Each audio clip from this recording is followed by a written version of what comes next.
sailed. I have moved about this world of ours, and ever in search of the finest of its kind, we bring you the tops in spine chillers.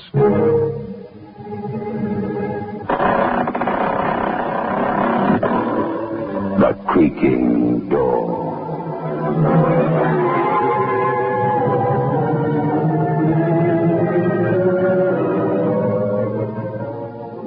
Take pleasure in presenting The Creaking Door.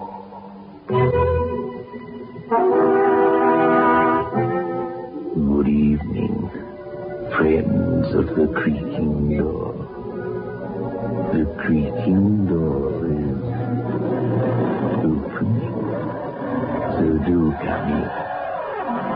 We've got some rather interesting specimens on view here.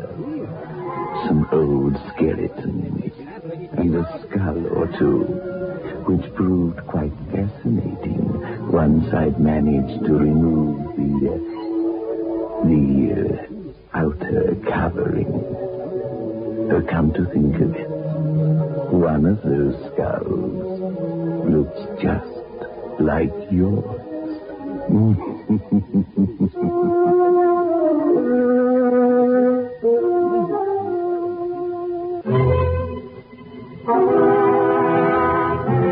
A gray stone building stands at the end of the alleyway. There's a small brass plate on the door. It reads, Metropolitan Police Morgue.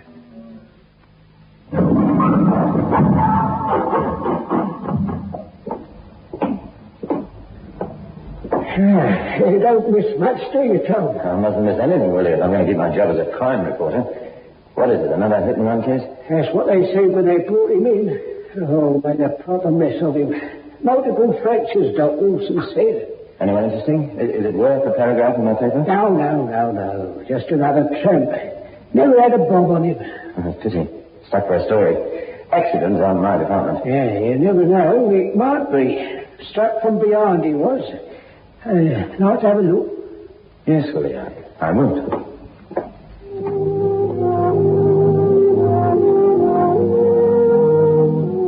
Although I'd been in that large, cold room many times, unlike Willie, I never felt completely at ease.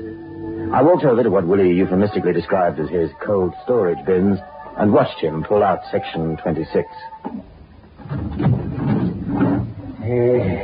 Look at him. Fished out the things he was 2 days ago. Looked terrible when he first came in, but I cleaned him up like. We have lots of conversations without uttering a word. Yeah, I suppose you think I'm mad, Tom. No, not you, Willie. Not on your life. How did you get into this job? Oh, well, it's a long story, Tom. Hey, you see, I was gassed during the 14-18 war. Shortly after I returned, the missus died. We never had any children and no relatives to speak of. It was difficult finding a job. For one thing, I couldn't stand heat of any sort. My lungs would start playing up. Oh, believe me, Tom, I walked hundreds of miles through the streets of London before I found a job that no one else wanted. And a job, so to speak, which didn't require much effort and which most certainly was cool. So here I am. You are indeed. And I don't know what to do without you. Mind you, it isn't the sort of job that anyone can do. Oh, no, of course it isn't, Tom. You often find some wise character at the pub who says, how can you work there? Well, my argument is, somebody's got to do it. Somebody's got to look after him. Yeah, that's a point of view. You know, young Tom, you know what I'd like to be if I hadn't this job? No, Willie, what? I'd like to be a doctor. It must be a fine thing to be a doctor. To save life instead of handling death. How'd you like to be a crime reporter, Willie? Hey? Oh, no, thanks. I don't suppose they'd let me try to be a doctor now, not at my age. No, if I can't be a doctor, I'll stick to my own job. It's nice and quiet here. You know, Tom, Can't help worrying, thinking about this bloke. Look at the back of his trouser leg. Green paint. Yeah, so it is. The car must have hit him there. Did the police see that when they brought the body in? Oh, yes. Then whoever knocked him down must have been driving a car that had been freshly painted. That's about the size of it, Tom. And what's more, that paint couldn't have been put on the car many minutes. Yeah, it's true, Willie, it's true. Are you sure you wouldn't have my desk at the evening echo? No. Yeah, I've already told you I like it here. It's peaceful. No one argues with me. I like it that way. And my charges are always satisfied. I've never had a complaint yet about the accommodation. Aren't you ever going to retire, Willie? Yes, 5 months from now. Oh, not that I want to, mind. No, I'll be sorry leaving here. Oh, I'll be well taken care of. I'll put a tidy sum away, you know. Oh, would you like a cup of tea, Tom? I'm about to make myself up. No, thanks, Willie. I think I'll nip over to the police station. If I don't get a story soon, yours truly will be putting in an application for your job when you retire. Oh, here is a character, all right. What a picturesque turn of phrase he had. To save life instead of handling death. I thought about his words as I walked the 200 yards to the West London police precinct. Well. How's London's youngest and brightest crime reporter? A little sad. Yours truly, you know, if there's no news, it's bad news.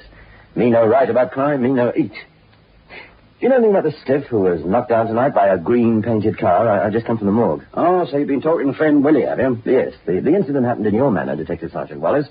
You better prepare to make a statement to the press. Oh, you must be hard up, Tom. A tramp gets knocked down and already a juicy murder's about to be written up. Yes, you're right, Ted. I am hard up. I must get a story. Yes. Oh, just a minute, sure. He's a reporter still with you, Sergeant. He's one on the telephone. Yes, he is. It's for you, Tom. Oh, thanks. Hello. Speak up, caller. Hello. Sorry, Tom. It's Willie. Oh. You know, the municipal morgue. Yes. Tom. Yes, Willie, what's the matter? You sound as if... Tom, do me a favor, will you? What's that? Something funny's going on. I remembered you saying that you were going to the police station. Call in here on your way, will you? Well, yes, of course. I'm on my way now. Anything wrong? Wrong? Look, I may be old, Tom, but I'm not balmy, see? You're the most sane man I know. What's the trouble? It's about one of me charges. Your what? One of me customers. Oh. I know this sounds as though I'm going round the bend, but a few minutes ago I happened to be... Yes, Willie? Hello, you still there? Hello?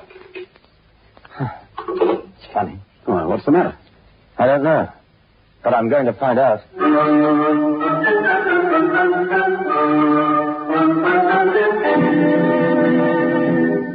It could have been anything. The telephone line going dead. 70-year-old Willie getting so absent-minded as to forget to finish the telephone conversation. As I say, it could have been anything. But I wasn't prepared for what it really was. I got to the front door, and I knocked. I waited. I knew that Willie kept the gate locked always. Said with that soft, kindly grin of his that he didn't want anyone to come messing around with his charges. No answer. I knocked again. Still no answering call from Willie. No croaking voice cheerfully saying, I'm coming. I tried the handle. And the gate opened.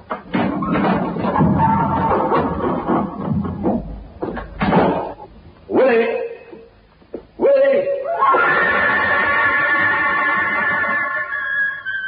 My voice echoed through the building. Still no answering shout. As I entered the morgue itself, with its long line of refrigerated cabinets all in a neat row as if awaiting my inspection, I had my first clutch of fear. And then I saw it. The swaying cord of the telephone receiver. Willie failed to replace it. But where was he?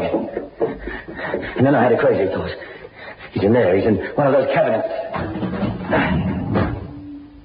Number 23. She's a peaceful-looking old lady.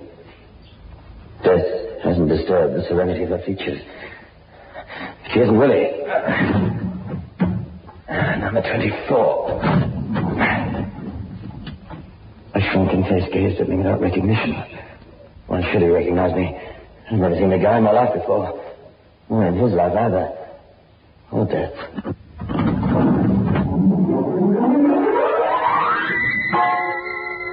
I was going nuts. The old boy must have gone out for a packet of fags or something. And then why should he telephone me at the police station? Why the swinging pendulum of the telephone receiver? What the...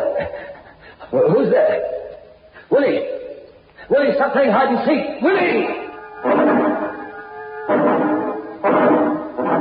No answer. The morgue was as silent as the cadavers it accommodated. Silent, did I say? Willie, stop gagging, Willie. My nerves aren't so good. You sent for me. You said you wanted help. Come on, wherever you're hiding.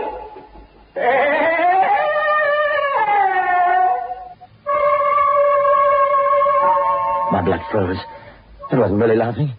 Dear, shrunken, croaking-voiced Willie. That mad laugh came from no human agency. It's a joke, isn't it? Tough young crime reporter Tom Dixon going nuts in the Metropolitan Police morgue. Now it had become an obsession. Willie had to be in the place. Willie was in grave danger. Willie was... Well, where was he? I ran back to the cabinets.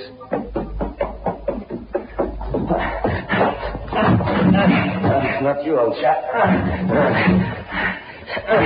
What is it that still you are? That's your Willie. Where are you, Willie? Where are you?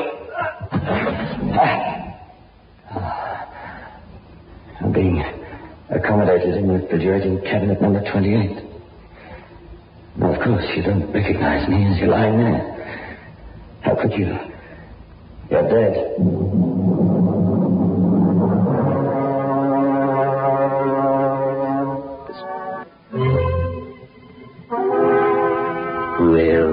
Well. What an extraordinary pastime for our crime reporting friend to indulge in. But back to our story. To the police morgue, where Tom Dixon gazes down at his friend, who has changed his status to that of guest. Poor Willie. Dying in harness, eh?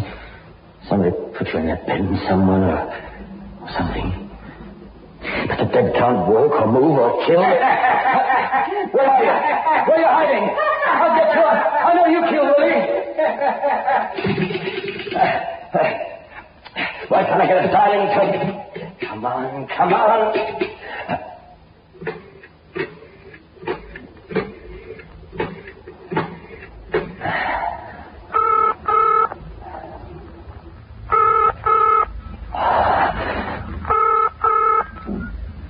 West London CID, Sergeant Wallace speaking. Ted, I'm going to sit down. I'm speaking from the morgue. Well, look, Tom, if you're following up the Ip-Man story, you'll get nothing at the morgue. We've taken a sample of the paint from the tramp's trousers. No, it could be a stolen car. You don't understand. It's Willie. Willie? Yes. Oh, you mean old man Dalton? Yes. Well, what about him? He's there, isn't he? He's here, all right. He's no longer in charge. He's one of the charges. Yeah, look. Are you drunk? No. What are you talking about? I'm trying to tell you. I've just found him. Refrigerator cabinet number 28, reserved for corpses awaiting autopsy or identification. We won't need an autopsy to discover how Willie died. He was murdered. The back of his head bashed in. Yeah, what are you saying? Are you mad? Lying in a... Yes. Now, look, Tom, if this is a joke or a newspaper... Do I sound as if I'm joking? You better go under quickly. I'm not joking, Ted. I'm scared. I'm scared out of my wits. Maybe I've lost him already. My wits, son. But maybe that's what he wants, whoever it is listening to me now. He wants my fear to drive me away from here. Keep hold of yourself. I'll be right over. All right. Did you hear that? Whoever or whatever you are, that was my friend, Sergeant Ted Wallace of the CID. In a couple of minutes, he'll be here. Carrying a couple of constables. You can't escape that, can you, huh? No windows. Everything's air conditioned. There's only one way for you to get out of this morgue, and that's through that door. Now, that you have to pass me, eh? Well, go on. Why don't you laugh, eh? Go on, laugh. I know you're hiding behind one of those cabinets. Laugh, you rotten, filthy murderer. Go on, scare me.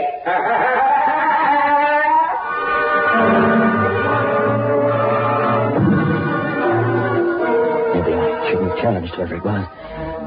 Scared. Every nerve in my body began to tremble. If I didn't pull myself together, I too would become a candidate for one of those cabinets for corpses. What was the matter with Ted Wallace? Why did it take so long? And then I saw it. In the fifth row of the cabinets was one that I pulled out and not replaced. It had contained the dead body of a man who must have been in his early 40s. Slowly it began to rise until it stood erect. It spoke. Go, mortal. Go. Leave the dead to the dead. You can't fool me. Let us rest in peace.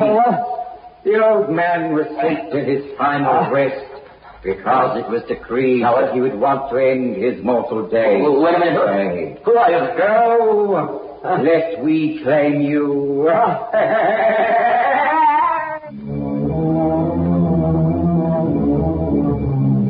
was all crazy. I'm sure it was. But I became crazy, too. I could take it no more. Who was I to be the avenger of Willie's death? The sentinel guarding the gates of death. I ran. And I'm a coward. I don't care. Let the police do their own death. Where are you going, Tommy? Hey, take it easy, old man. Thank heavens you're here. I'm sorry, Ted. I can't get hold of myself.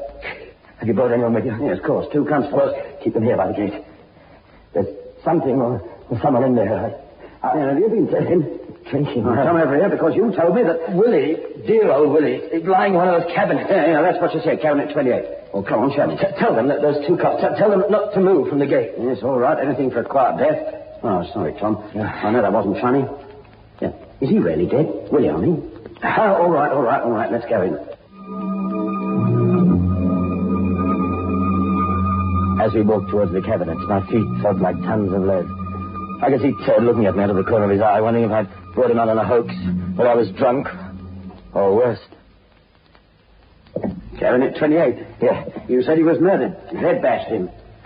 What were you running away from? I knew a ghost and a killer scaring the wits out of me. Well, killer, ghost, you've got company. I've got the law with me. What is your laugh now, you rotten swine? Yeah, listen, Tom. I'm telephoning an ambulance. You're going to hospital. Well, maybe we'll both go to the hospital before we leave here tonight. Maybe we'd better book our accommodation here. Well, what is your laugh at that, ghost? Yeah, leave the ghost for a moment. Where's Willie? You don't understand. Somebody walked out of that cabinet. Oh, one of the corpses? Yes. Laugh as much as you like. There he is. 5 months to go before he was to say goodbye to his dead, and now death has claimed him permanently. Yeah. Stop searching the place with your eyes like that, will you? You make me nervous. I'm making you nervous. You haven't had anything. Wait till our friend starts making with his laugh. All right. You satisfied that Willie's dead, eh? Yeah, I am. Just look at that scar. You see? Yeah. Do you think a ghost did that? I think we'd better all go back to the station. I'll keep these... Are you crazy? You can't do that. What about the killer or whatever it is? He's here, hiding somewhere. Yes, I know. It was a corpse that stood up. Yes, Ted. You've hit the nail on the head. It was a corpse that wasn't a corpse, no? Someone who was supposed to be dead. Someone who had to get out of here because... Yes, they had to get out of here before they commenced an autopsy on his live body. Yes. Is that right? Is that why you killed Willie? Come on, Ted. What now? The 5th row. Come on, quick. This is it. That's what? No identification tag. This cabinet was supposed to be empty. And yet I saw a corpse stand up and frighten. Quick, back to the other one. All right. Now, look. There's supposed to be a corpse in this cabinet, but not the corpse of Willie Dawson. It says Arthur Hudson awaiting burial. Yeah. Well, now. Yes, now, just a minute. Let me open this. Yeah. And that's poor Willie, huh? Yeah. His shirt's off, one shoe, and that's when I must have interrupted the killer. And I thought it was a ghost. But don't you see, Ted? The undertakers would have arrived, and poor Willie would have been buried as Arthur Hudson. Yes, and that means... That means the corpse that frightened me out of my wits was Mr. Hudson, who isn't a corpse. Yeah. Now look here, Tom. This sounds crazy. Now, look, sir. Even before I started getting scared, I couldn't search the morgue properly because I daren't go too far from the entrance or the exit, if you like. But now that our 2 friends are at the gate, we're going to search this place until we find friend Hudson. There's nothing here, Tom. He must have changed his hiding place when I ran like a scared rabbit. He must be in... Yes, he must be one of those refrigerating cabinets. What, you mean playing at being a corpse for the second time? That's it. We're going to get you. You'll swing for this. Right. Nothing there. Try the next one. Not there. What about this one? Yeah. Well, I'll be... Quite a bloom on your cheeks for a dead man. Get up, corpse. Get up, Schiller. Have you got him? Yes, here he is. He looks pretty, doesn't he, with his eyes closed? Yeah, careful, Tommy, maybe. Yeah, we'll soon see. What I've got to do is press his nostrils together like this. If he's dead, he won't mind. Like that.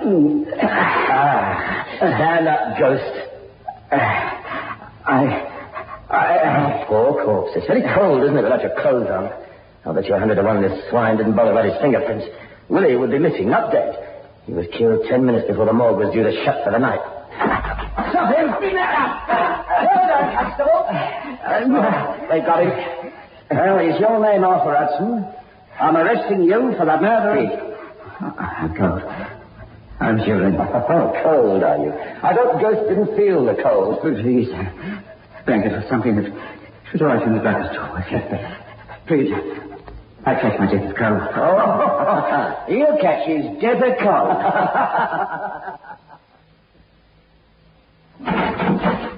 Morning, sir. Oh, come in, Tom, come in. Yeah, I read your piece this morning. You said there were questions that need to be answered. You said that there were likely to be sensational developments. That's right. Yeah, well, it's all in the bag. Arthur Hudson, an out-of-work actor, meets Dr. Herbert Williams. Williams had been struck off the medical register after being sentenced for a drug offence. Well, now, he knew about Willie Dalton and the government morgue, since he was at one time connected with the municipal pathological department. That was the time. Yeah, that was the scheme. Hudson pretends to be very sick, see? Gets his landlady to phone Dr. Williams. Dr. Williams injects him with a drug that gives him an appearance of death, signs the death certificate, manages to get him put into the police morgue, and you know what? All for a 50,000 quid life insurance. That's a lot of money. Yeah.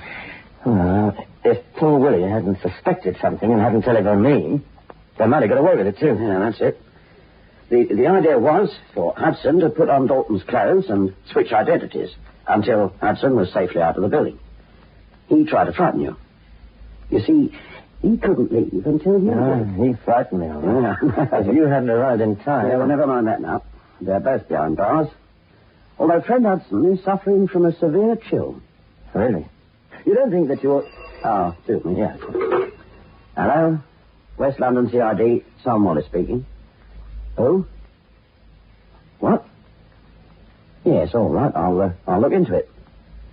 Yeah, we'll send the man round right away. No, not at all. I've got another story for you, Tom. That's good. What is it? Yeah, that was Morgan and Sons. Also butchers. Their refrigeration room has been burgled. A carcass of beef has been stolen. You interested? You can go and fry yourself.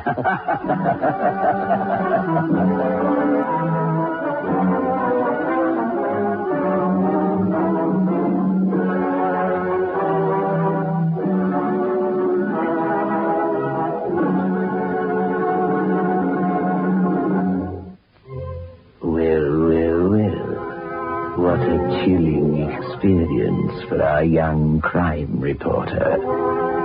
And as for that man Hudson, fancy giving poor old Willie Dalton such a cold reception. Actually, I don't think Mr. Hudson planned things very well, do you? The plan didn't have a ghost of a chance.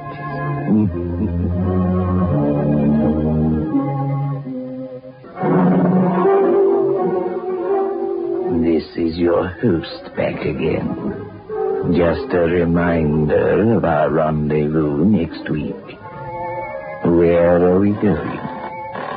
Through the creaking door, of course.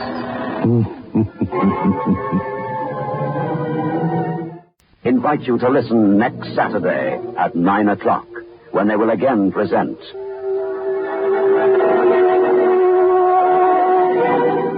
The Creaking Door.